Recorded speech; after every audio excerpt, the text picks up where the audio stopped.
today I want to talk to you a little bit about some stuff that we've been working on recently and for the past 6 months or so.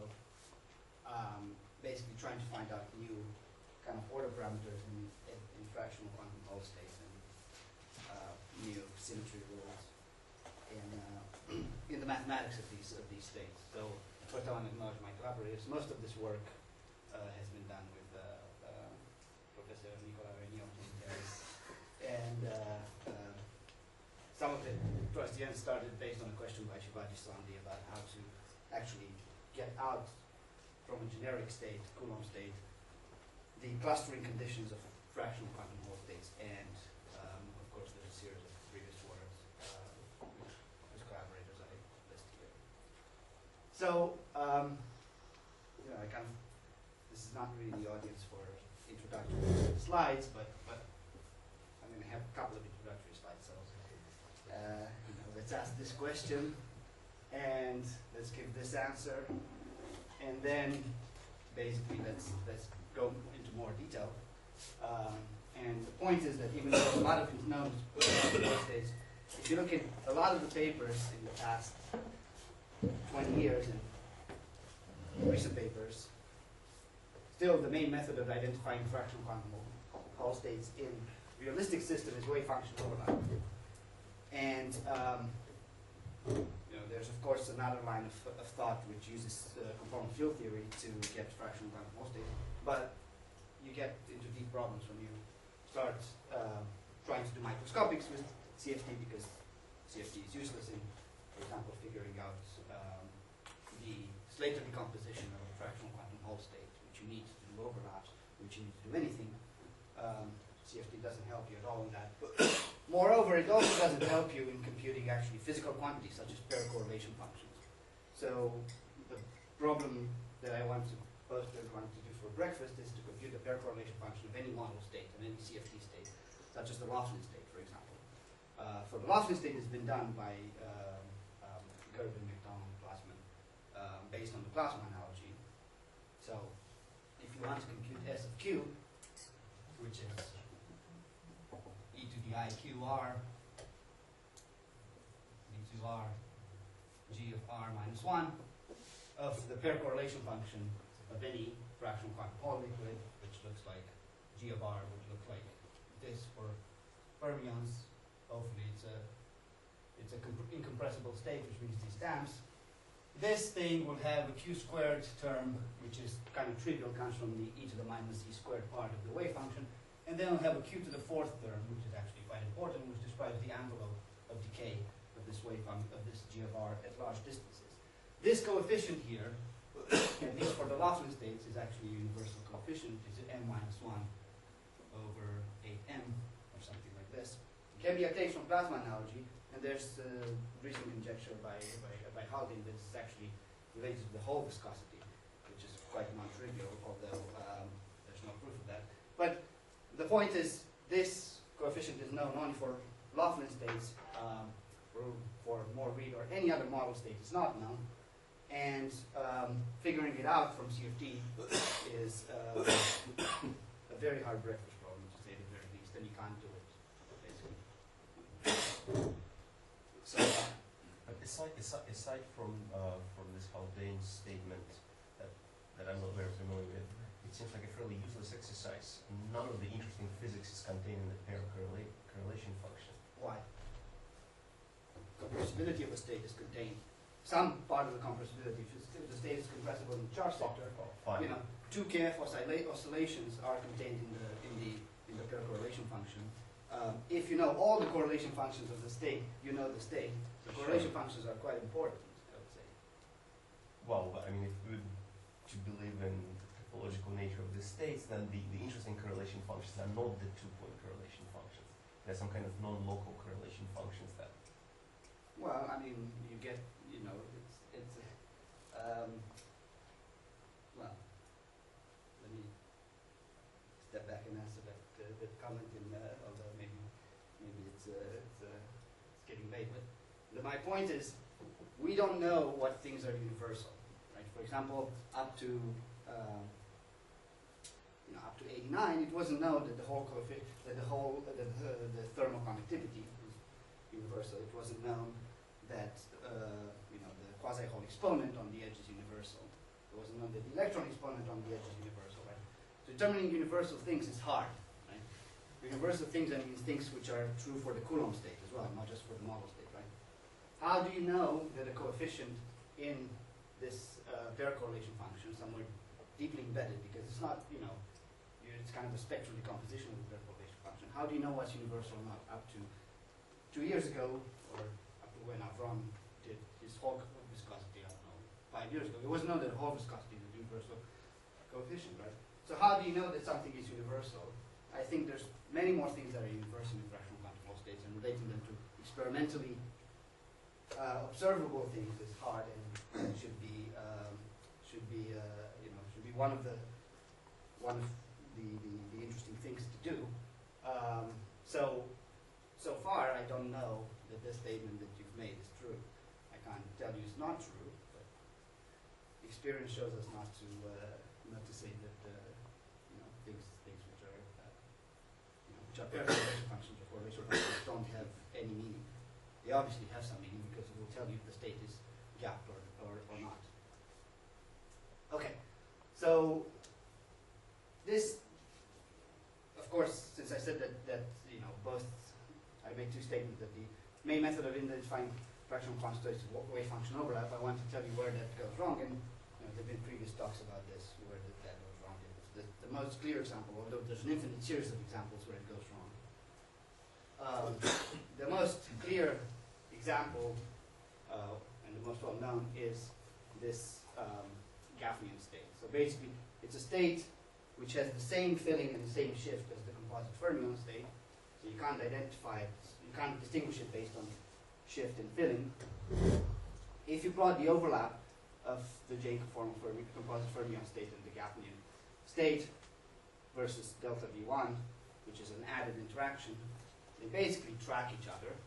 Of course, the Gaffnian has a little bit less overlap, between difference between 0.97 and 0.99, which I don't think is significant, but they kind of track each other.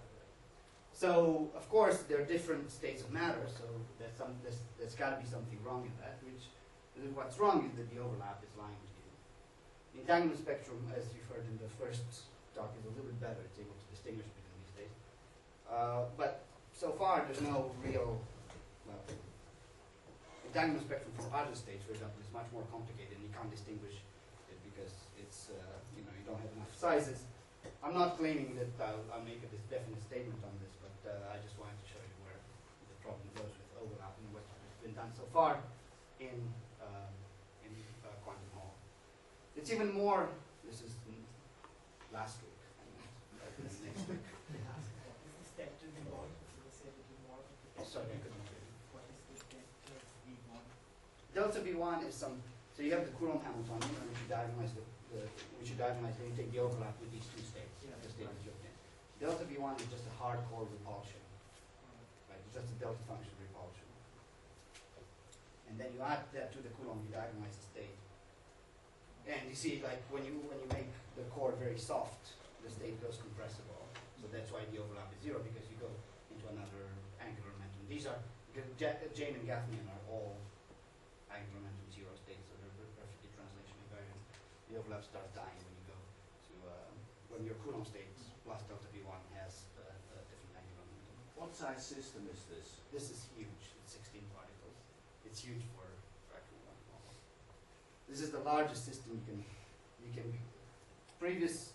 before the method I'm going to present here, the J composite fermion wave function was only obtained by, its later decomposition was only obtained for 10 particles. This is 6 particles, which is of course 16 particles, which is of course 10 to the 6 sized larger Hilbert space, roughly, or of that order.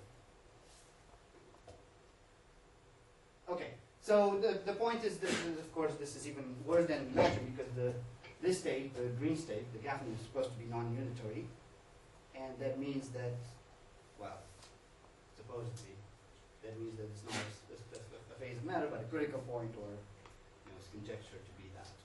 And whereas the A composite fermion state is supposed to be a fully gapped state, and hence a good trial wave function. But of course, you can see you cannot distinguish them. Okay, so what do we need to analyze such things? Well, we need larger size numerics. Currently, to obtain fractional quantum Hall states, one has to diagonalize some pseudo-potentials. So these are the Hartley pseudo-potentials. You can do 12 particles for Lofton or 16 particles for Reed. You're able to go to larger sizes with some trick that I'll present you, but only in some cases. For example, you can't do it for quasi-Hall states. The reason why we don't have large size numerics is based on two problems. Number one is the exploding Hilbert space size. So you're ending up with some Hilbert space that you cannot store. And then number two, before you end up with that, your Langshaw's procedures of diagonalizing the matrices ran out of steam.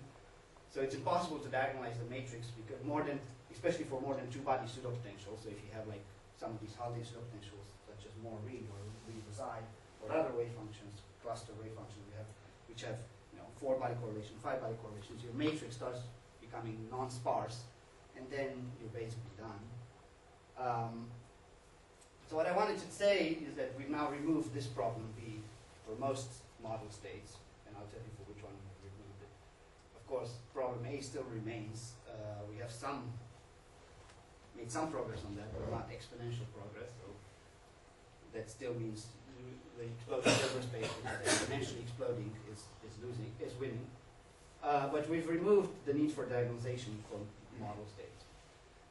Moreover, what this method that we found to remove this need for diagonalization exposes a new type of symmetries in these states.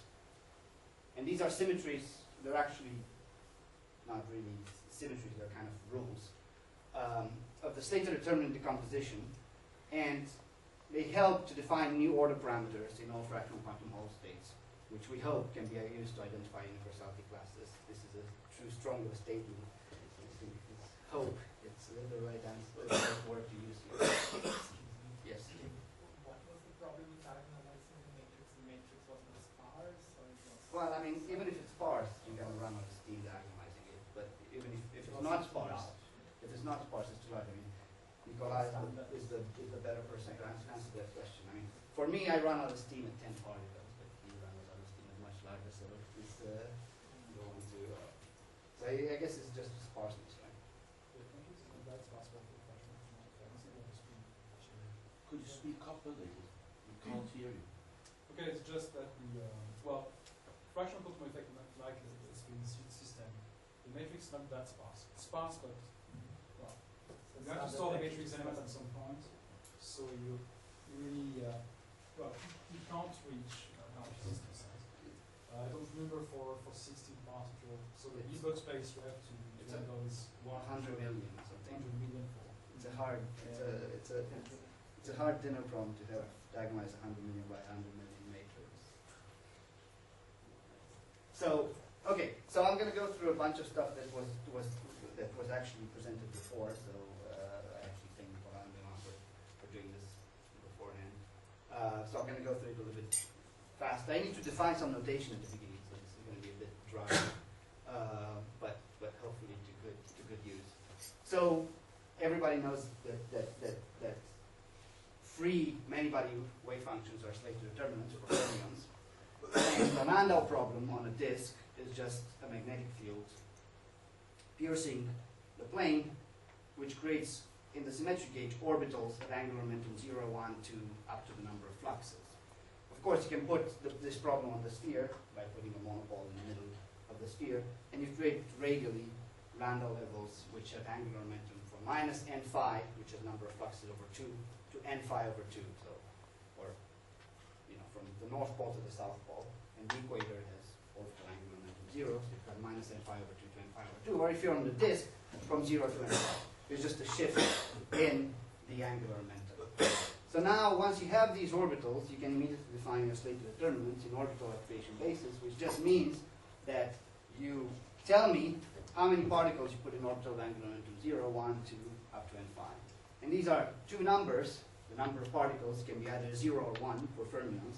I'll talk about bosons, in which case they can also be 2 and 3 and 4, a little bit a couple of slides. But for fermions, they can be only 0 or 1.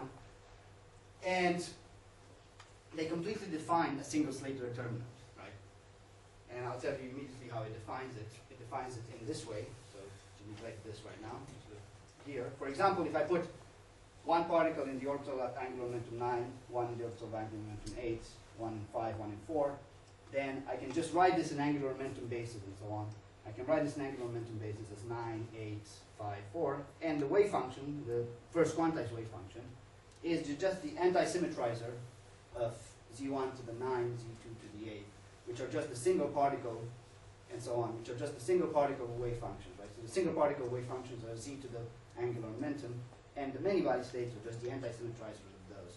But basically, there's a one-to-one way of getting from this occupation basis to angular momentum basis, which is, you just write down, this is orbital of angular momentum 0 on the plane speaking, 0, 1, 2, 3, 4, 5, and so on.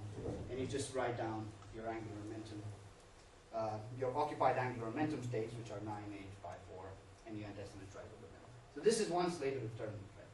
Now, there is a rule which is actually quite often used, which I'll explain to you right now, which is the squeezing rule, which we've heard about in one of the previous two talks. So the squeezing rule gives you an ordering, it's a partial ordering of two Slater determinants. So what does that mean? Well, let's say I have this Slater determinant here, which would be, z1 to the 0, z2 to the first, second, third, fourth, z3 to the fourth, z4 to the fifth, and so on. Right? I have this Slater determinant A, and I have another Slater determinant B that I create by raising a particle from a lower angular momentum to a higher angular momentum, and lowering a particle from the higher angular momentum to a lower angular momentum. So why do I do that? Well, if I want, since I'm on a disk or on a sphere, and LZ is a good quantum number, a many-body state will be expanded in Slater determinants of the same angular momentum, same LZ angular momentum. So generically, a many-body state will have both these Slater determinants with some coefficient between them. But you can immediately see that this rule of squeezing gives you an ordering condition because you can only squeeze inwards. For example, squeezing like this, I do not allow it. So B is squeezed from A, but A is not squeezed from B because I just raise a lower orbital to a higher orbital and lower a higher orbital to a lower orbital. Right? I'll give some more examples of these, for example. So some credit is necessary here. So squeezing was actually empirically noticed in several examples before. It was first noticed in '89 by Haldane and Reif for Laughlin one Thursday.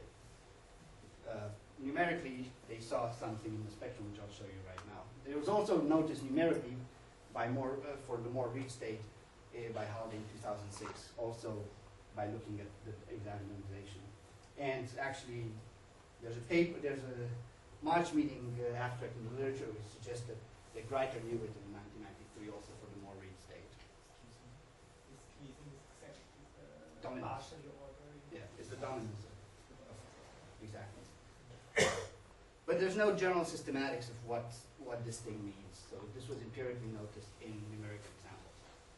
Okay, so now I want to make a statement that all known fractional quantum Hall model states, the ones that I've looked at and I'll clarify it in the next slide, are squeezed polynomials. So they're characterized by something called a root occupation number. So for example, for the Laughlin 1/3 state for 4 particles, it's got this root occupation number, which is very symmetric. It's kind of like a charge density wave, and it turns out it's exactly the thin torus limit that we've heard about before. So it's got one particle in 3 orbitals. So basically, what does it mean that the Laughlin state is a squeezed polynomial? What it means is that the Laughlin state contains this Slater determinant as its root state, which is just the anti-symmetrizer. You see, I could have one orbital of angular momentum 9, one in angular momentum 6, 1 in 3, 1 in 0. It's just the anti-symmetrizer of the single particle states. But it also contains the squeezed ones, right? So I squeeze here. It contains this one, which is z1 to the 9, z2 to the 6. I don't do anything to these ones. But I've raised the particle in orbital at angular momentum 0 to orbital of angular momentum 1. I've lowered the particle in orbital of angular momentum 3 to angular momentum 2, and I get this one. So it contains that one, it contains this one, it contains this one, and a bunch of other ones. But it does not contain, however, this is the important statement, it does not contain these Slater determinants. So it does not contain the Slater determinant, which is not squeezed from this one. You can see that this Slater determinant, I cannot obtain it by squeezing anything from this root state, right? I have to squeeze outwards. I have to squeeze like this, which I said is not an allowed procedure, right? So squeezing inwards is allowed. Squeezing outwards is not allowed. So the Lofton state does not contain these Slater determinants. You know, for example, this one or this one, because they cannot be squeezed from the root state. And I'll tell you what that means in a little bit. So this basically, this rule tells you that some weights of some configurations in Lofton states have zero weight. Whereas if I was to diagonalize a Coulomb Hamiltonian, these would have non-zero weight. Okay, so let's just do another example. Hopefully, yes. What is your motivation to choose just Yes, squeeze inwards? I'll tell you. That's a very good question. I'll tell you in a bit. Squeezing is tantamount to clustering. Okay, I'll tell you exactly what that means. Okay, so let's do a quick example. For the n equals 2 particle Lofton state, we know what it is, z1 minus z2 to the third. I can decompose it in z1 cubed minus z2 cubed. This is a Slater determinant. Minus 3 z1 cubed z2 minus z2 cubed z1. This is another Slater determinant, right? You can see that I can squeeze this one, the second one from this one. So it's got this root state. Of course, by just squeezing them now, we didn't know this coefficient, but I'll tell you how to obtain those in a little bit. The 4 particles more read state turns out to have the root state 110011, which is the thin torus limit also. And you can get the other monomials by just squeezing. And you see you can get all of them. This 6 particle reverse state has got this root state, 3 particles and 5 orbitals, and you can squeeze. These are fermionic states also. The Lofton state, 1/3 for 3 particles, has got this root state, 1 particle and 3 orbitals.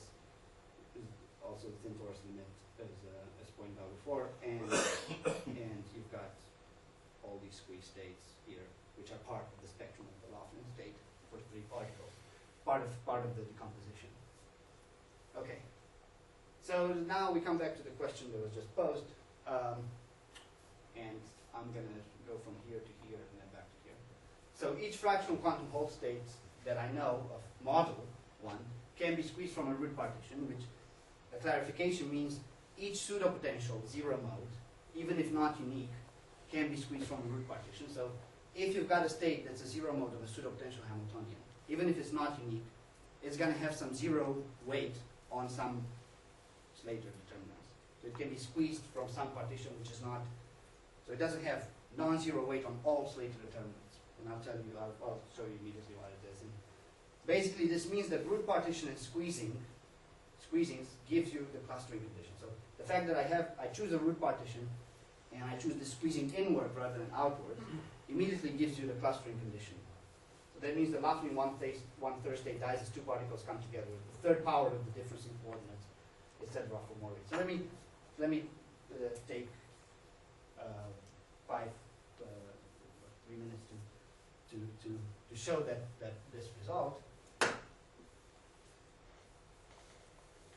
So since states are fermionic, they're going to die when 2 particles come together. So let's not talk about fermionic states because those aren't the most fundamental ones, because they die, all of them, when 2 particles come together. Let's divide each fermionic state by a Slater determinant. Right. If I divide it by each fermionic state, we know a fermionic state has to be divisible by a Slater determinant. This must be true because it's anti-symmetric. So then I get to a bosonic state. And bosonic states are also squeezed polynomials. Okay? So for the Lofton state, 1/2 Lofton state, bosonic, for 4 particles, I have the root partition is 1 particles in 2 orbitals, just as for 1/3 it was 1 particle in 3 orbitals.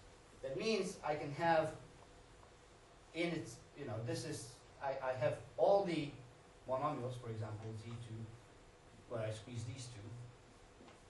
I also have in the decomposition of the Lofton state with some other weight I have,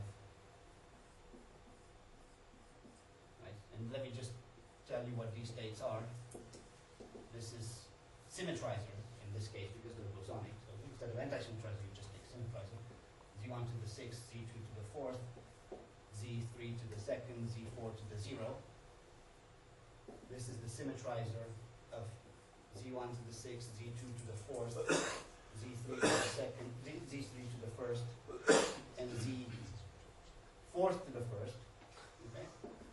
And I'll stop here so you don't worry about this. And this is the symmetrizer of z1 to the 5th, z2 to the 5th, z3 to the 2nd, z4th to the 1st. Okay? Now I know the state is translation invariant, right? Because it's got to be a uniform. Quantum Hall states have to be translation invariant. So I can put particles together wherever I want to because it's translation invariant. So I can put them here, I can put them here. I want to put them at the origin. So I put them where z1 equals to 0. So let me put one particle at the origin. Now what you see from here is that immediately this monomial will all die. This one will die, right? This one will be exactly 0 when z1 is at the origin. Because every particle in this bosonic free many-body state, which is a symmetrizer, has non-zero angular momentum. So if I put one, it's like a polynomial which has powers of z's which are not 0. Right? So this will die. The only ones that won't die are the ones that have already one particle in the zeroth orbital. So this one, when I put z1 equals to 0, this one is going to be, symmetrizer of z2 to the 6th, z3 to the 4th, z4 to the 2nd, right? The only thing that will remain when z1 is not 0 is when in this symmetric polynomial I have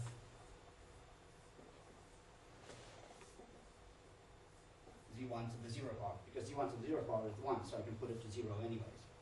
Okay, so this one will not die. Okay, this one will not die also. Okay, this will just be when z1 equals to 0, this just will be the symmetrizer of z2 to the 5th, z3 to the 5th, z4 to the 2nd power, and it won't die, okay? So I put one particle to 0. Now let me bring another particle also at the same point at 0, the second particle. If I bring the second particle to 0, you see that everything will die here. So the state dies when I put z1 equals to 0 equals to z2. The Laughlin state dies. Moreover, it dies, it has to die as the second power of the difference. There's nothing less than the second power in all these things that remain. So it dies as the second power, which is the right thing for the Laughlin state. Now, let's assume we didn't have the squeezing property. If we didn't have the squeezing property, we would have, in the spectrum, states like 1, 1 squeezed outwards, 0, 0, 0, 0, 0, 0, 1, 1. And we'd also have 2, 0, 0, 0, 0, 0. Since these are bosons, I can have two orbitals. Right? Now, this one is symmetrizer z1 or z4 to the 6th, z3 to the 6th, z2 to the 0, z1 to the 0. If I didn't have the squeezing property, and I put z1 equals to z2 equals to 0, this will not die. This will give something non-zero. It will give symmetrizer of z4 to the 6th, z3 to the 6th, and so on. Okay? So you can immediately see that squeezing guarantees you that your state dies with the right amount of powers that you want. And since the state is translation invariant, I can just take these things and move them away from the 0 point, and the same thing would happen. Right? So for example, it also gives you a very nice way of counting. You see, like this state dies as I take the second particle, move it to the first, it dies as the second power. I have two orbitals in between them. There are states such as Moore-Reed, which have this root partition, like the thin torus limit, which die as I put 2 at 0, I bring the third one at 0. It dies when I bring 3 particles to 0 as the second power, and so on. So the statement is that if you have squeezing and a root partition, your state will be a 0 mode as a pseudo-potential Hamiltonian, if not the unique mode, unique 0 mode. For example, Jane composite fermion states also have a squeezing structure. They are the 0 mode of some pseudo-potential Hamiltonian, but they're not the unique 0 mode. Okay, but they do have a squeezing structure because they are the 0. They turn out to be the 0 mode of a pseudo-potential Hamiltonian. So those two things are tantamount and interchangeable. Sometimes you get lucky and you get a unique zero mode, and that problem is not yet solved when you get a unique zero mode and when you don't. Okay, so this is the counting. The counting, you can do counting based on the root partitions, which is a lot of these states, which is the same thing as doing counting based on the thin torus limit, but not for all of them. So for example, for the Laughlin state, you say, I want not more than one particle Laughlin 1 over m in m consecutive orbitals, so the root partition is just a charge density wave like this. Of course, it's got all the other squeezed configurations. For more read, you've got two particles. These are fermionic ones. Two particles, four orbitals. Read reside, you've got k particles and k plus two consecutive orbitals, and so on. And the counting works like the thin torus limit given by these authors. But this is not always true. It's true in most cases, but this is another interesting question. When is it true and when is So it what not? is an example where it's not true? So for example, the James state, in the James composite fermion state, doesn't have the thin torus limit is not the same limit as the root partition. That's hard to understand because I think That's when right. we do inward squeezing, the quantity that always gets decreased is the sum over all the squares of the orbital indices of the occupied orbitals. Basically the sum of all numbers in your partition. Yeah. And that's always necessarily the one that maximizes Yeah. this number is necessarily the one that gets If you projected maximize out. the variance, yeah, you're definitely right. So for most states, that's true. Not for all states. There's infinite examples where that's not true, but this is the first one in the series. There can be edge effects on the sphere, for example. This is the root partition state of a 2/5 of a bosonic 2/3 Okay. Jane composite fermion state. So if I take the thin torus limit, what do I get instead?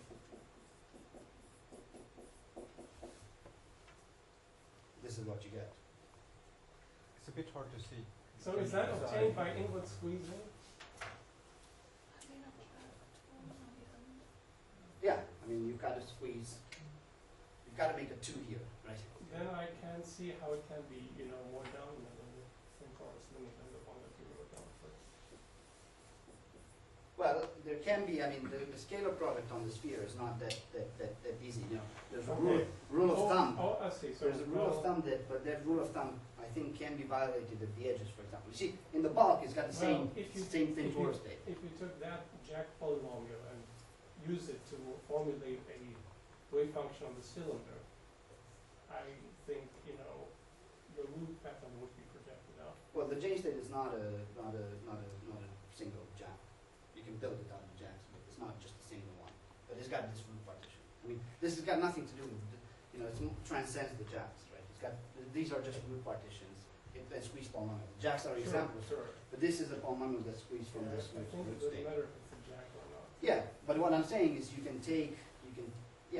probably project it on the thin torus. You're going to get this one, I mean, because that's the root. I mean, you guys did this. That's the root state of the thin torus limit. But it's not the same as on the sphere. It's not the same as the root state on the sphere. This is a simple. This is an exact example. I'm not making. It might be that the weight of this one goes to 0 because of some edge effects. I don't know how this goes into the thin torus limit. If the weight goes to 0, then it makes sense. But otherwise, Well, in the thermodynamic limit, I don't know what goes to 0 because we can't go. But what I am telling you, which is an exact statement, is that this is the root state of a James composite fermion wave function fitting 2/3, and this is the thin torus partition. okay, we can talk about it. Yeah, I mean, I don't have I don't have a reason, and this generalizes to a lot of other stuff. Like all the composite fermion series have these edge effects. Okay. Okay, so we know the Hilbert space, but how are we going to know the weights of the Hilbert space, right? So we know the Hilbert space, but that's not enough. We need to know, we need to know what the weights of the molecules are. So for Laughlin state, people unsuccessfully tried to determine the weights. Well, I mean, this depends what you measure success by. Some people would say that what we've tried was also unsuccessful because we can't determine all of them very, well, you can determine all of them, but not for n equals infinity. But unsuccessfully means for me that you can't get above 10 particles, which is a very subjective benchmark. So people tried just for Laughlin to determine these weights of the monomials up to 9 particles, and they found no scalable rule. And they obtained only 1 over n factorial of all the coefficients. Of course, the Hilbert space grows at n factorial, and you obtain 1 over n factorial. So that's also a sign that you're not obtaining, you're obtaining a set of measure 0 of all the weights of the monomials, right? For example, I want to know what the coefficient of this is in the Laughlin state, or what the coefficient of this is. So it turns out that there's a way of obtaining them that should actually work for a general series of model states that transcend any Jack state. So for example, but let's start with the Jack states. For example, for the Jack polynomials, you've got this operator which diagonalizes the fermionized Jack. So in the previous talk we heard about bosonic Jacks. You can also fermionize them, which just means just multiply them by a state determinant. And then you get this operator which kills the state or diagonalizes the state, meaning that you act this on a fractional quantum Hall state, such as Laughlin state, or more Reed or Reed beside, which are also Jacks, and you get lambda, a number, times this number. So, for example, this coefficient alpha, as was pointed out in the previous talk, takes different values for Laughlin, -2, for more Reed is -3, for Laughlin 1/5 is -2/3, and so on and so forth. Right. But then you can actually, turns out that you can diagonalize this Hamiltonian with rather little pain in the squeezed basis. So what you say is, I know my states have only these root configurations and stuff squeezed out of them. Then you assume your wave vector is made out of those, and then you can diagonalize this operator. Okay? But it turns out that this transcends this Laplace-Beltrami operators. For example, you can diagonalize Haldane-Rosai states, for which you've got kind of like 2 Laplace-Beltrami operators, but also an interaction between them. Also an interaction between them. You can diagonalize this one for spin-similar states. Same thing works out for Halpern states, and for other states that I'll tell you about. Okay, so maybe this is kind of not that obvious what this gives us, but it turns out it gives us quite a bit. So it gives us a new analytical formula which offers a large computer time improvement. And this is the website where you can get your favorite quantum Hall wave function up to. I think you can get 16 particles in 30 seconds, for example, which is if you knew if you're familiar with numerics, then that's about this time improvement. Okay, so there's similar formulas for spin singular states, Hafnian, and other states, and their quasi-holes. So now we believe that every model state should be obtainable without exact diagonalization through just diagonalizing these differential equations in the squeeze basis.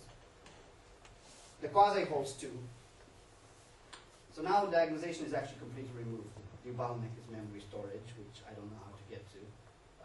There's a certain way to get to it, which I'll tell you in a little bit, but not significant.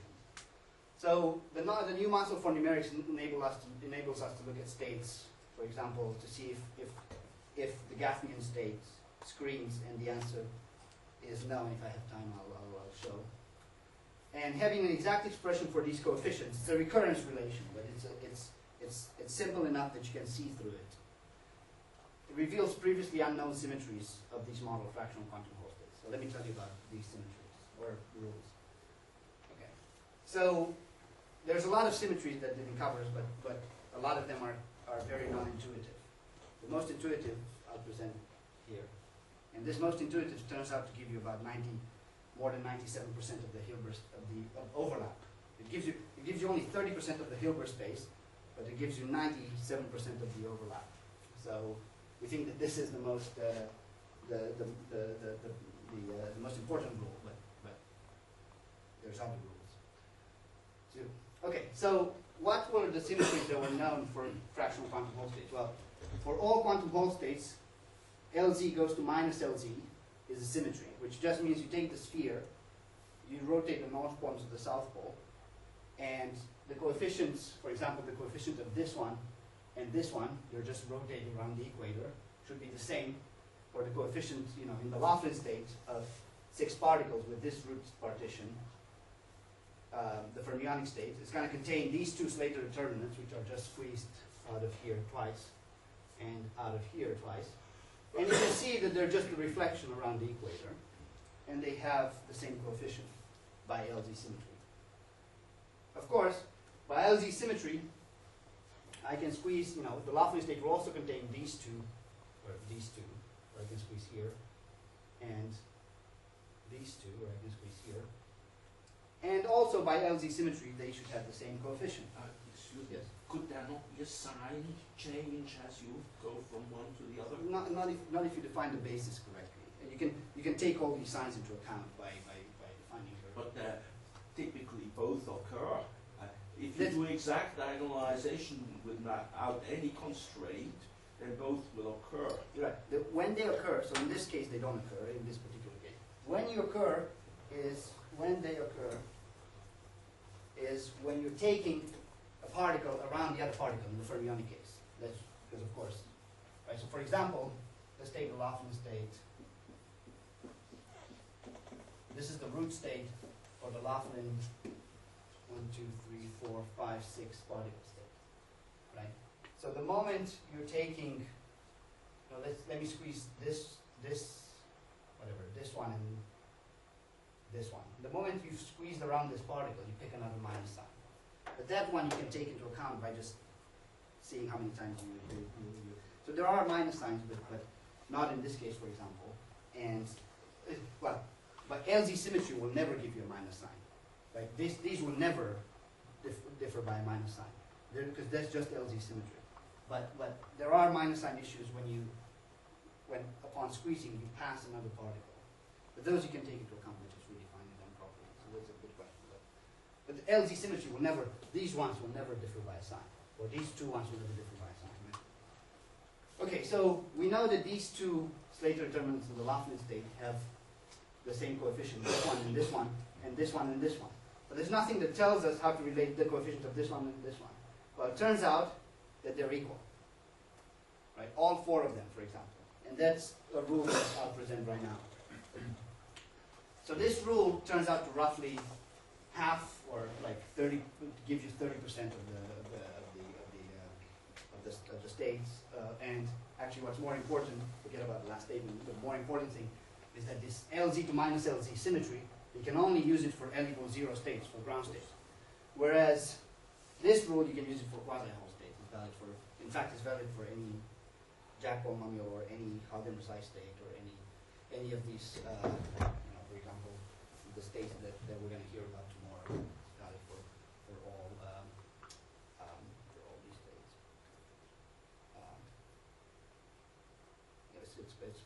It's valid for the hierarchy state probably that you guys got. So it's valid for large series states. So what does this rule say actually? So I've told you the results of this rule is that the coefficients of these ones, which are the same by symmetry, are equal to the coefficients of these ones, which are also the same by LZ symmetry, but there's nothing that relates them. But there's one rule that relates them. And this rule is called, well, we call it the product rule. And forget about this, this is a bosonic example. Just let's look here. This is the 10-particle Moore Reed state. It's got this root partition, 2 particles in 4 orbitals. And I want to find out the coefficient of this Slater determinant. You can see this Slater determinant is obtained by the root partition by squeezing this one here, and then going here and squeezing this one 3 times here, and this one 3 times here. Right? So you can see that if I make a cut somewhere in between, I don't squeeze anything around the cut. Everything is kind of piecewise separate. Right? And actually, this piecewise separation is kind of a crucial ingredient of these differential equations, which I still don't understand. But the point is, if I take a cut here, you can see that nothing happens across this cut. The configuration here is obtained just by squeezing on this side, and the configuration here is obtained just by squeezing on this side. That actually turns out to have profound implications. Well, I don't know if profound. It has some implications, which tell you that basically the coefficient of this Slater determinant is equal to the product of the coefficients of the 2 Slater determinants in their less number of particle states. For example, cut the state here, I have a 4 particle state here out of the 10 particle state, and this 4 particle state here would contain this later determinant. It will have some coefficient. Cut the state here, I have the 6 particle state. This later determinant will be contained in this 6 particle state. The coefficient of this full later determinant in the 10 particle state is exactly equal to the product of the 2 coefficients in the 2 particle states. This is quite reminiscent. So for example, this is 140, and it's actually equal to -2 times -17. Can you prove this? Yes, this is analytically proved. It's not conjectural. Well, it's also tested because the analytics can sometimes be wrong, but it's tested up to like 18 particles, but it's proved. So, okay, so this is actually very reminiscent of how Feynman diagrams work, like irreducible Feynman diagrams work. So, for example, if I have Feynman diagram, which I can cut in the middle, I have some photon lines here and photon lines here. There's just the product of 2 Feynman diagrams on the left side and the right side. Sorry, so this works only for jacks? No, it works for jacks, Halley-Rezai, Hafnian, everything that we've tried so far. But not the Jane states? The Jane state works approximately. In the sense that, so it works for, so far it works for every state that's a single correlator of a primary field. For Jane state it works actually very well, but only approximately. And we can relate this to the diagonal spectrum. So in this example here, and I guess in generic, if you do the cut, for n equals 10, you're precisely at the right filling factor for the ground state. But the 2 things you get there are sort of part of the excited state. Yeah, You've chosen your example so that it doesn't matter, but is it always the case? Or Yeah, but the zeros never matter. no, but is that always the case that you have a leading or a trailing zero? Or that's Yeah, I not- mean, you always have like a 0, but that doesn't, zeros never matter in these states, basically. You know, on the plane, if you add a 0, that doesn't. No, sure, yeah. but you always have a zero, right? That's Yeah, not because there's obvious just that the you- cut, yeah. I mean, yeah, you always have a 0 because you cut it somewhere. But the zeros don't matter. You just, so that's a very good question. You just neglect it. This one. Okay, but you could also have a cut somewhere that you cut in between 2 ones, and then you have ones on the ends. If I cut here, you mean. Yeah, for instance. Yeah, as an that example. also doesn't matter. Oh, that also doesn't matter. Yeah. But then you have to look at the So then you excited have to look at the state, at the coefficient. See, if I cut here, this will be the state at with an odd number of particles. Sure. So then you have to look at the coefficient. Of For the example, I excited would state. want you have to look at the coefficient of this in the state with n-1 number of particles. Okay. So there's sectors here. Is actually she was first. Yeah, I was just wondering, when you say it works approximately for the Jane states, is it the anti-symmetrization that causes problems or the derivatives? That's a tough question. I don't know. I don't know what causes the problem. Thing is, you can kind of relate this. Well, not kind of. You can relate it to this. So this is this empirical entanglement spectrum, which supposedly matches the edge state structure. And of course, at the highest angular momentum, you always have one edge mode, right? Like, well, at the highest. What I mean by the highest angular momentum is the rightmost side, which is just the Fermi sea, right? So if I don't excite anything, I will out of the Fermi sea at the edge, I'm going to have one state, right? The number, this product rule guarantees you that you always have one state there. So we know that it's got to be true for the Jane state with thermodynamic limit. Okay, but so I can explain this a little bit further. But it's not true exactly for the like primary field CFT states. It's true exactly. For the Jane state, we know that it's got to be true in the thermodynamic limit because there's going to be just one edge mode, right? So you can relate this product rule. So this product rule basically explains the existence of the entanglement spectrum, which was noted numerically. But in the thermodynamic limit, we know that that's got to be true. I don't know whether it's the derivative anti-symmetrization, but we can definitely figure it out. So Yeah, no, I'm moving on. So this rule can be derived by some properties of Yes. performance correlator. actually, it can be derived by the. So you have this recurrence relation. So it's a rule in the second quantized notation. So unfortunately, the correlator is first quantized. So I don't know how to derive it in the first quantized notation. the way we derive it is we diagonalize that operator in the second quantized basis, and then you immediately see that that operator has disconnected actions. So if you squeeze here and squeeze here, that operator doesn't care. You know, it basically is completely disconnected. It's like you'd be squeezing just here and just here. So then you immediately see this rule. Well, I mean, we saw it empirically before that, but like you can prove it. Okay. So let's give an example of how this can be used. Okay. So I want to ask, what is the weight of this later determinant in the n-particle Laughlin state, right? So I have a particle Laughlin state, which is 1, 2, 3, 4, 5, 6, 7, 8, and I want to find out the weight of this state of determinant, and so on. Right. Okay. So, well, I know that in the two-particle Laughlin state, the weight of this later determinant is -3. Right? So I can write it down. Then by the product rule, if I want to know the weight of this later determinant, which is just squeezing these things separately, I just multiply -3 4 times, and I get the right weight, 81. Okay.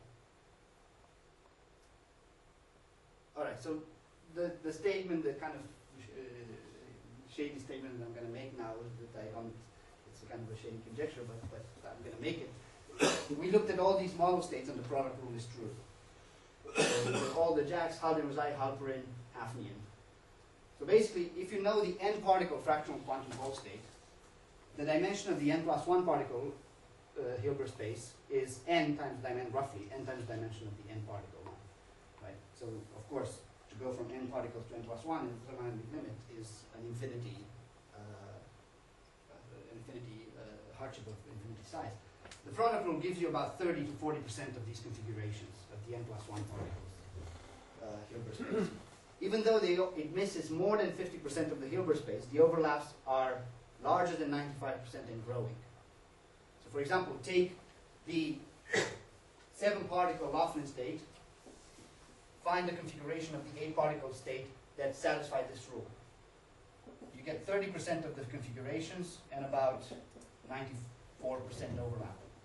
Find the 8-particle state, find the 8-particle state, find the 9-particle state, you get 30% roughly, but the overlap grows to 97 or so. So take whatever the largest. So are you doing this recursively? So you're staying in this? No, that's the problem. You're not doing this recursively. That's a good question. You're not doing this recursively, but still, it's a very big, very. I think it's a. Did you look at what happens when you do a recursive? No, we didn't check what that. happens to the recursive? But you see, the point is if you go to large sizes, and you have the n-particle state, right? The 200-particle Laughlin state, right? The Hilbert space of the 201-particle Laughlin state is 200 times the Hilbert space of the 200-particle state. You get 30% of those, but overlap is larger than 99%. For example. So you mentioned that for quasi-Hall states you have a problem. You don't. You have a problem with LZ. We don't have a problem. You just have a problem with the LZ. The LZ symmetry that was used before doesn't work there, but this rule works there. That's the LZ symmetry for quasi-Hall states doesn't work. It works for the LZ equals to 0 state, but not for the other ones. Right. But this rule works for all the states. In fact, it works for all the Jack polynomials, positive or negative alpha, actually. So it's not just, but it works for all these other states. Okay. So conjecture, product rule is exact for all model states. So the question that I want to ask, I don't know, maybe I can get 10 more minutes for questions, but anybody who feels anybody, I don't want to call anyone, so I'm going over time now, basically. So can this also hint to new physics in non-model states, such as ground state of the Coulomb potential? And we claim that the fact that these overlaps are there and they're quite surprisingly large points out that they can. That it can. So now, yes? What do you say the model states and non-model states? So model state is this one. Is any CFT This is the model state. Yeah. Any state that's any state that you can write it down as psi. Okay. This is the model state. That's Non-model states are the states of 1 over r squared. Right.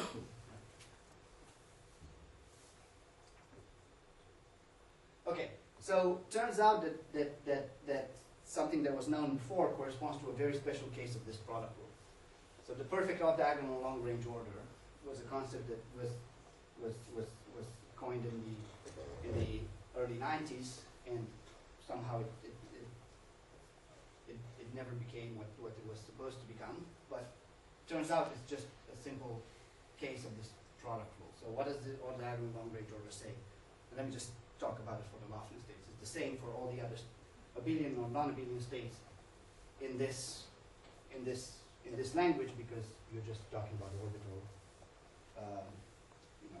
These states look the same in orbital decomposition, right? Whether abelian or non-abelian. So off-diagonal long-range order states the following fact: take the n particle Laughlin state. Okay. Now let me take the n plus 1 particle Laughlin state, fitting 1 over n. Kill an electron in position z. This is equivalent to creating a hole, m holes at position z on the n particle Laughlin state. So take the Laughlin state, annihilate an electron at some position z. This is equivalent to creating m holes at the same position. Okay? This is actually an exact statement, and you can clearly understand it by this form of the Laughlin state. Right. So this actually turns out to be just the product rule on m orbitals. Why is that? Well, let's take the n plus 1 particle Laughlin state. Right? This is the n plus 1 particle Laughlin state that's fitting 1/3 here. Right? It contains these later determinants. This is the root state. These are some squeeze states here with some weights, right? That I know these weights satisfy a product rule, right? So take this state, kill an electron at 0. That's just saying, which I showed here, that you just put, instead of, you just kill the electron at 0, you just replace it in the lowest orbital from 1 to 0. Okay, but now we know by the product rule this is exactly the same. These things have exactly the same weight as the n particle state, right? So for example, I take the n plus 1, let me just be clearer.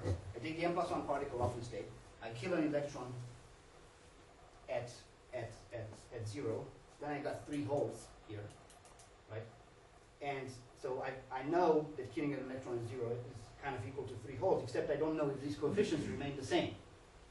But now I know that these coefficients remain the same because I have a product rule which tells me that if I cut here and I don't do any squeezings across the cut, the coefficients of what's going to remain here are just going to be a product of the coefficient of this 1, 0, 0 in the 1 particle Laughlin state times everything here. Right? So the coefficient of 1, 0, 0 is 1. So it's going to be exactly equal to the n particle Laughlin state times 3 quasi-holes, which I've just taken out here. Okay. So this actually generalizes ODLRO to non-abelian states. For example, for the n particle Moore-Reed state, kill 2 electrons for this state. Sorry, for this state. Kill 2 electrons at the north pole, then it's going to transform into 0, 0, 0, 0. In all the squeeze partitions, is equal to 4 quasi-holes times the n minus 2 particle state. I'm confused because there will be, I think there are contributions where you actually hop the first electron over the cut. Not if you kill the electron at that point. You kill the electron at 0. If you hop the electron across the cut, if I hop this 1, if I hop the 1, if I hop this 1 somewhere here, then the whole monomial is going to have some angular momentum, right? Yeah. If I put it at 0, it's going to die. Do you agree? So, okay, So so if you I cut- basically by choosing the 0, you already, Yeah, but it doesn't need to be Get chosen. But it doesn't need to be translation invariance. It doesn't need to be chosen at 0. But that's a good point. Okay. So the Laughlin state is the perfect Bose-Einstein condensate of this pattern, 1, 0, 0, which is what Reed, Gervin, McDonald, and Halvin Razai showed in the 1990s. Now, of course, there's much more than that. So you can apply, for example, the Reed ODLRO twice for Laughlin state to go from n to n minus 2 particles. So for example, you apply it once, like I did before from the n plus 1 particle state. I kill the electron, I create quasi-holes, 3 quasi-holes. Then I apply it again. You see these ones die. Right? I apply it again, I create the n minus 1 particle state. So from n plus 1 to n minus 1, which is equivalent for n to n minus 2. Right? So you can apply twice the ODLRO, but what turns out that by the product rule, you can also apply, so twice the ODLRO turns out to be just taking out 2 patterns, right, of the root state, 1, 0, 0, and 1, 0, 0. Let's say I apply the ODLRO twice, the read ODLRO, and then I apply it again. But it turns out you can also apply the squeezed ODLRO, which is just taking this pattern and moving it here. You can kill this pattern, and you can remove these new configurations. And by the product rule, removing the configuration from the n plus 1 particle state gives you the exact n minus 1 particle state, or the model states. Okay. So now we come to the assumption, we know that model states have this perfect ODLRO.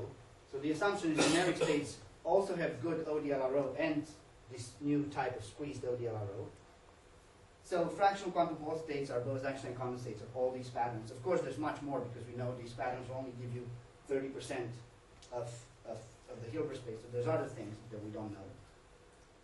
So the true meaning of the ODLRO is it measures the clustering conditions of fractional quantum Hall states.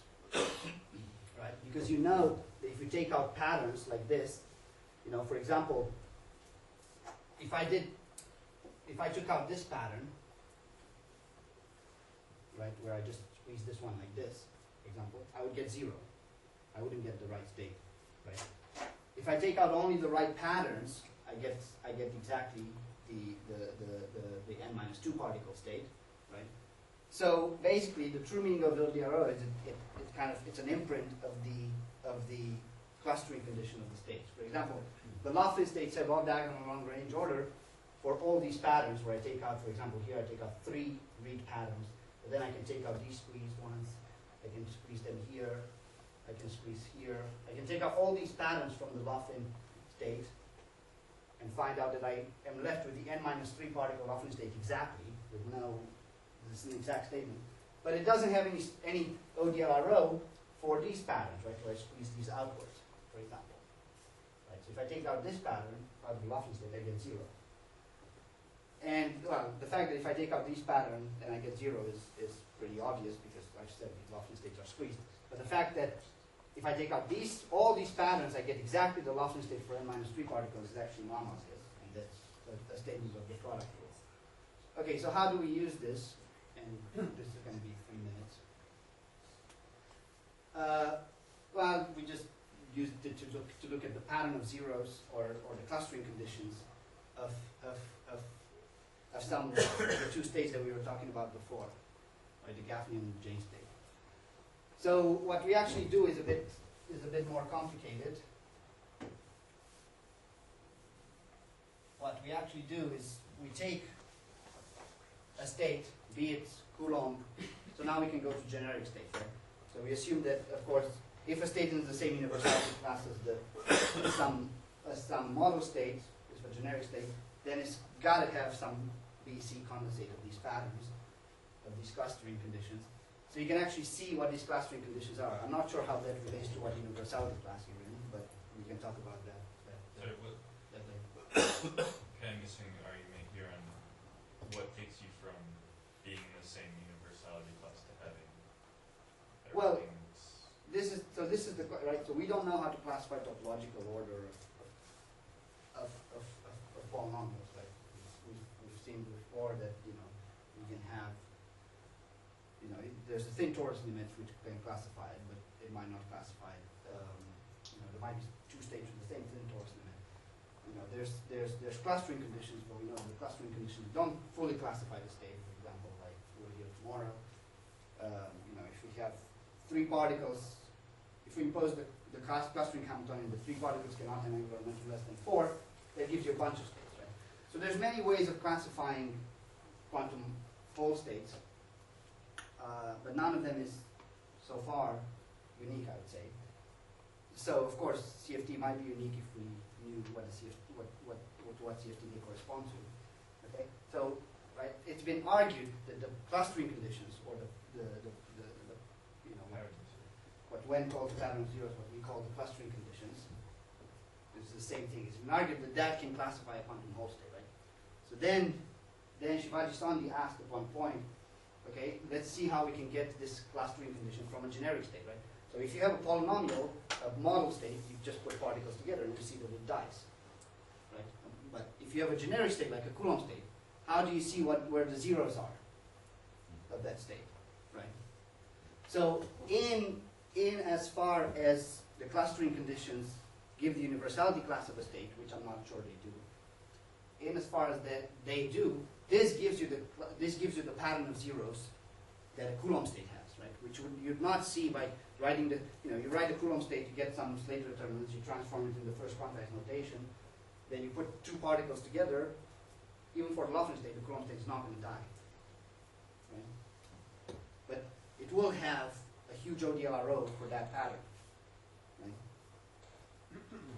So, I'm not, again, that's what I'm saying. I'm not making a statement about universality classes because these things are not known yet. I mean, there's still ongoing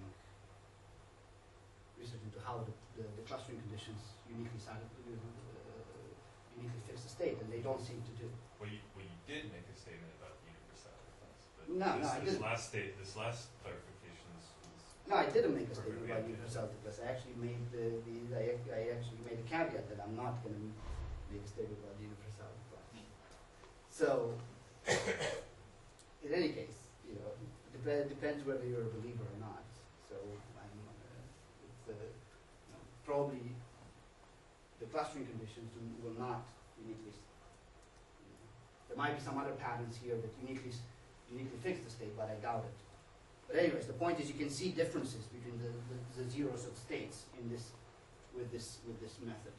Okay, so let me just wrap it up. So for example, what we do is we take a sphere, we kill some pattern at the North Pole, okay?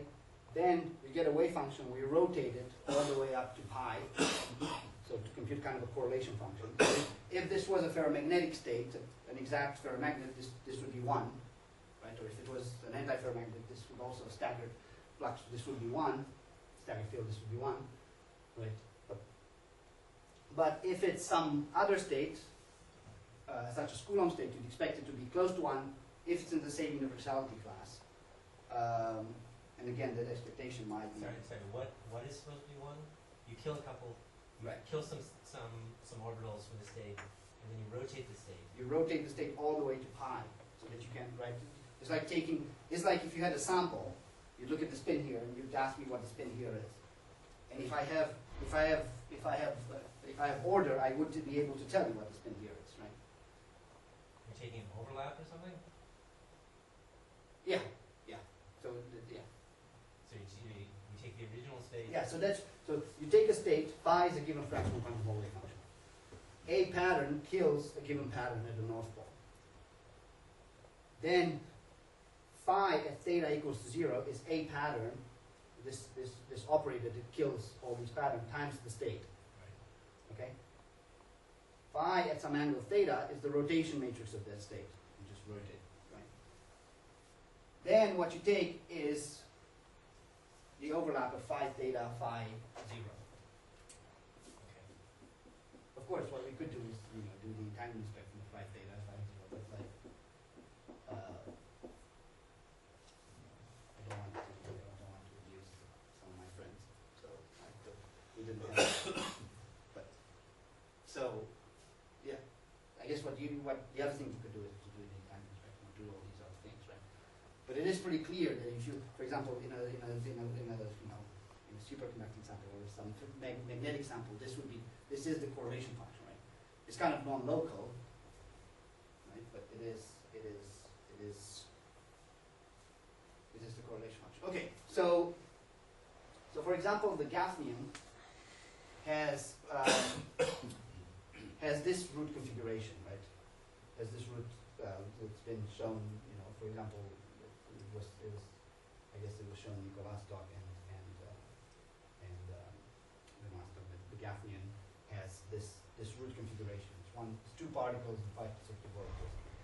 The J state, as I said, has this configuration, which is equal to this one bosonic for the question before, right? So now you can immediately see that if you take out just the number of fluxes, right, then you can get, if you take out the exactly 5 number of fluxes, then this is this pattern. You get a large ODLRO, which means that this is the J state. So this phi here is the J state. So it means, of course, that the J state contains the structure of zeros of the Gaussian, which was actually expected, right? But it's also now if you go to larger numbers, so this A pattern, you increase it to be able to get more freedom. You see the green one is when I take two of the same pattern as the Gaussian. So this would be taking the read ODLRO twice. And it's got, again, very large ODLRO. I'll show you how the other, if you take any other pattern, it just collapses immediately to 0 within numeric, I think it's 10 to the minus 4, right, or something. So within numerical precision, it just goes somewhere there. Right.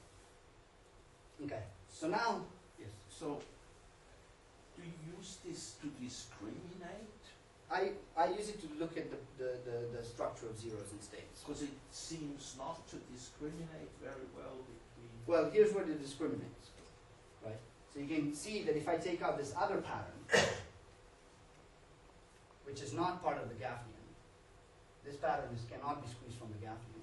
It's got almost perfect ODLRO for this one as well, right? So the Jane structure of zeros is different than the Gaussian, right? It contains the Gaussian, but it's different. It's got some ODLRO for other pattern for other clustering condition. Right? Of course, we knew that because we found the root partition before. But if you didn't know that, if you just had a state, you know, this is a thing that you can do automatically. You just start killing things. Right? And you could do that on the Coulomb ground state as well. Yeah, which is what we did right now. Oh. Yeah. So for example, you can see here that the J state contains the structure of 0 of the Gaussian, but contains more of 0, and that we see in the entanglement spectrum too, because the J state has more states in the spectral decomposition than the Gaussian. Right? So this is the Coulomb state. So this is the Gaussian state. Again, it's got 2 particles in 5 consecutive orbitals, and this is the root state of the Jane state, of the Jane composite fermion wave function. So you've got, a slightly different root state, a slightly different clustering condition, where basically the clustering condition is made out by squeezing out of the Gaussian. So the Gaussian Hilbert space is contained within the composite fermion wave function Hilbert space, not vice versa. Okay, so now let's look at, this is the last slide. Let's look at the pattern of the ODLRO for different patterns. Okay, so the first thing that I want to show is look at look at first of all the Gaussian pattern, the Coulomb state. It's large and 1. Okay, so we know that the Coulomb state has the pattern of zeros of the Gaussian included in it, which is not unexpected. We know the entanglement spectrum. So again, this doesn't really show us different things from the entanglement spectrum, but it does point to a way that you can apply this program automatically on any wave function that you have, where you can't, for example, the entanglement spectrum does not distinguish between states. Okay, so then you go to killing 2 boxes of fluxes. So for example, say applying the read ODLRO twice. And if I apply the read ODLRO twice with the Gaussian composition, I get a lot of ODLRO. But also, you can immediately see that if I apply that it's got more than this. It also has the Jane ODLRO in it, because if you apply, this is you can see that this is exactly this root, this state here. Well, you have an extra 0. Yeah. There's another 0 because you have to kill exactly the right number of fluxes, right? You don't just kill one, right? These are states of 2/5, so you kill 5 fluxes.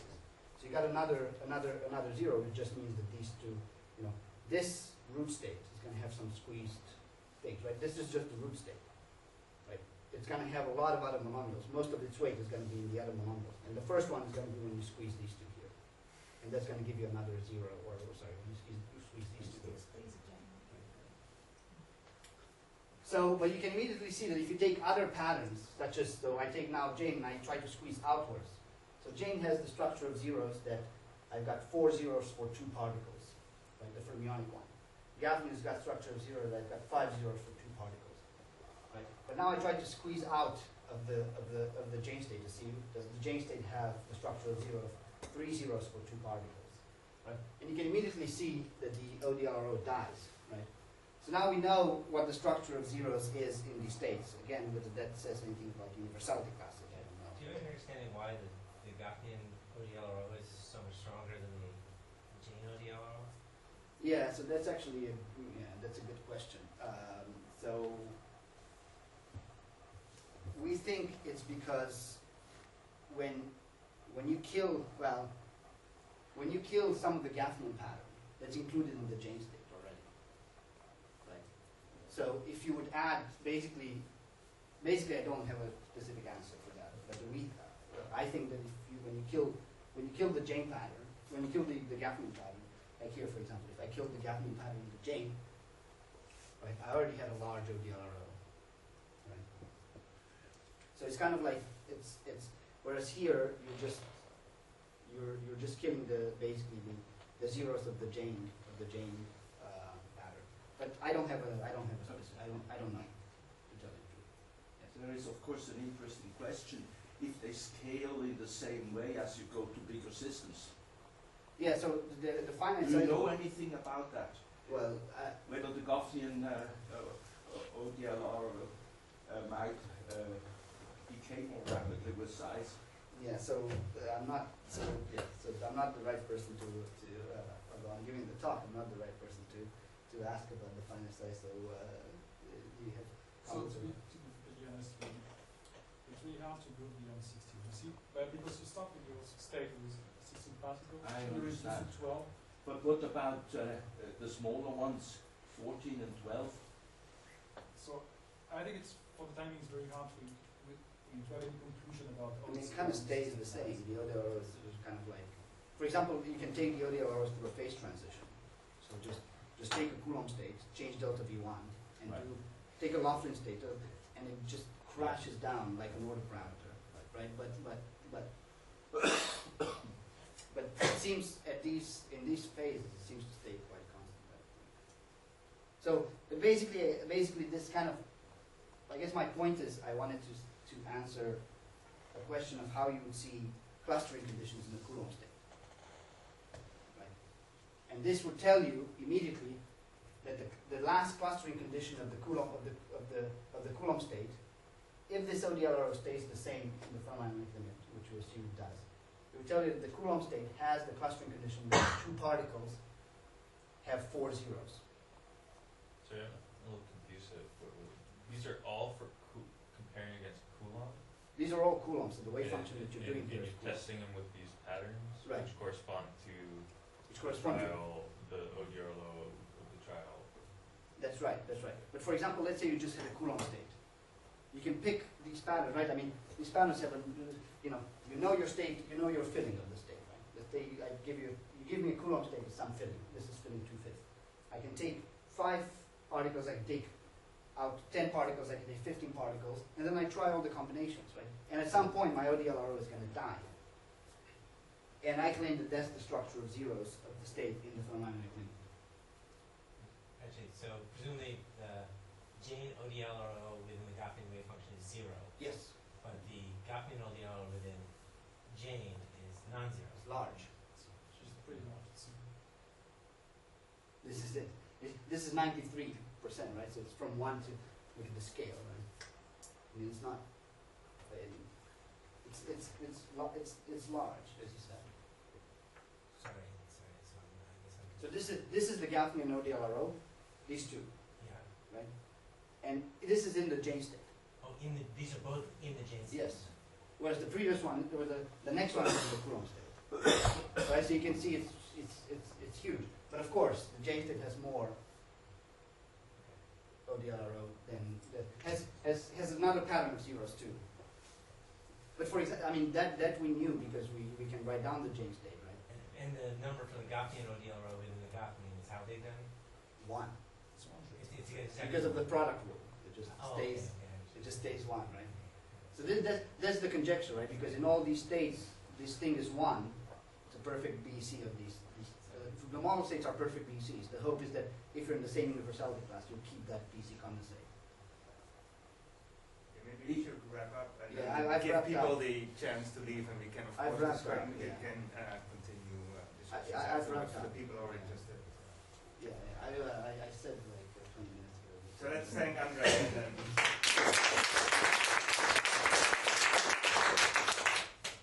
So yeah, questions I guess. Well, there's two conclusions, right? There's a spring argument that I gave here last year that had the wrong conclusion because I could only go to 10 particles now due to one friend of mine can go to higher sizes. So like there's another conclusion. There's two conclusions, but I'll give you the first one. Anyways, Is there any remnant of the product rule of the torus? that's actually something that I wanted to check today with Anders Okay, let me know. and Emil. That was actually what we were going to check today. I don't have a torus code, so I don't know. So we can all check it.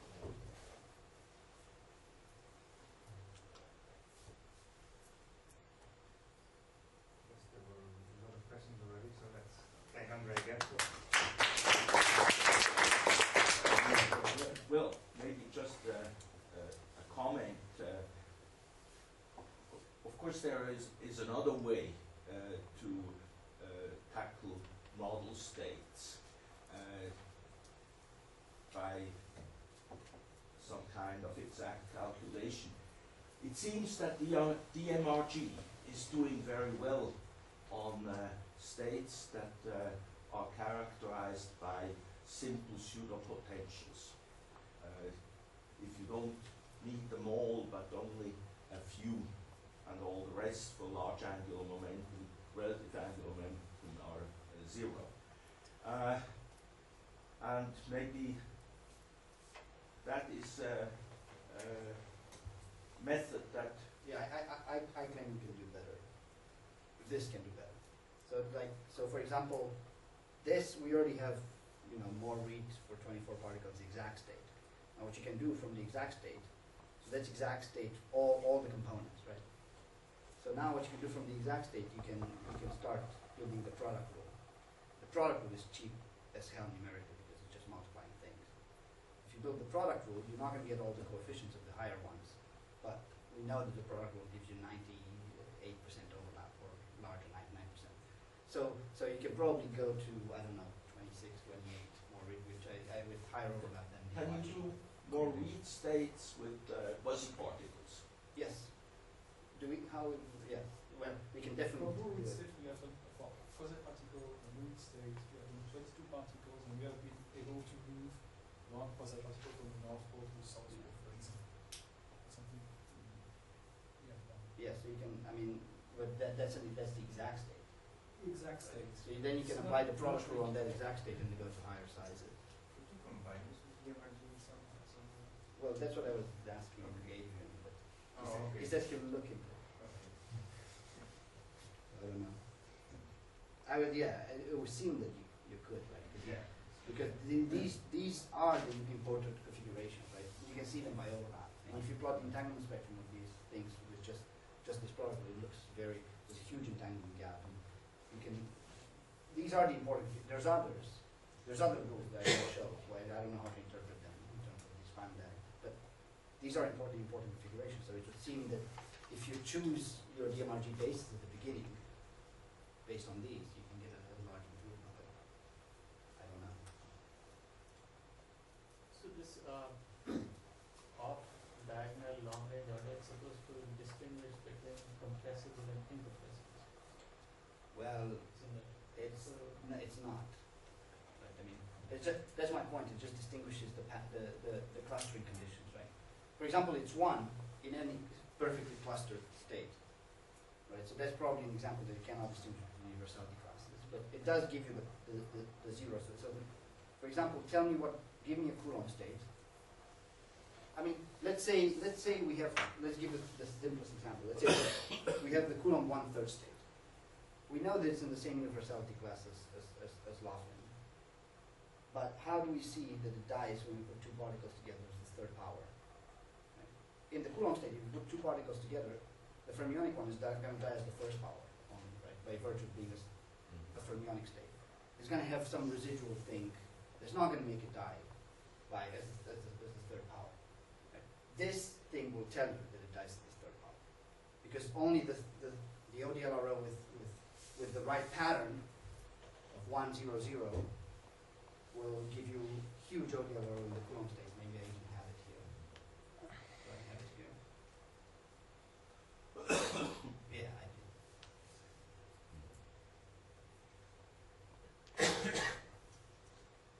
Right. So, for example, you see, like this is the Laughlin ODLRO, and this is on the Coulomb state. So, the ODLRO of the Laughlin pattern on the Coulomb state. You see how close to 1 it is. It's amazingly close to 1. And now you take 3 read ODLROs, it gets smaller, but that's because you've got other ODLRO in these other components.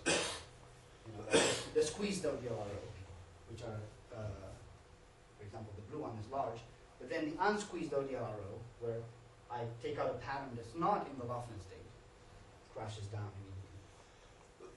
Right, so it will tell you that that's the structure of zeros. I don't know what it will tell you about the universality class, which basically says the structure of zeros doesn't tell you much about universality classes. Okay. But that's kind of like an ongoing, people have pointed this out before, like Stephen, probably. And we pointed out before too, we know that it doesn't fully classify the states.